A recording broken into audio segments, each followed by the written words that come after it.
యోసేపుకు తోడుగా ఉన్నాడు. యోసేపు కూడా దేవుని నియమాన్ని ఎక్కడా కూడా విరుద్ధంగా నడవకుండా యథార్థంగా జీవించాడు. అక్కడ పాస్టర్లు లేరు వాక్యం చెప్పడానికి, ఇంత వాక్యం లేదు, ఇన్ని యూట్యూబ్ ఛానల్ లేవు, ఇంతమంది సేవకులు లేరు. కానీ దేవునిలో యథార్థవంతుడుగా ఉన్నాడు.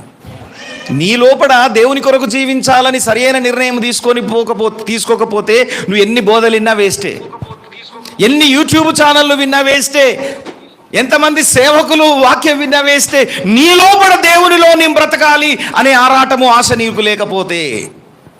యోసేపుకి ఎవరన్నా ఉన్నారా? వాక్యం ఎవరైనా చెప్పారా? No one. ఇంకా దేవుడు ఏం చేశాడో తెలుసా? రాజుకొచ్చిన కలను దాని భావాన్ని కూడా చెప్పగలిగాడు. ఎంత జ్ఞానమును దేవుడు నింపాడో చెప్పండి.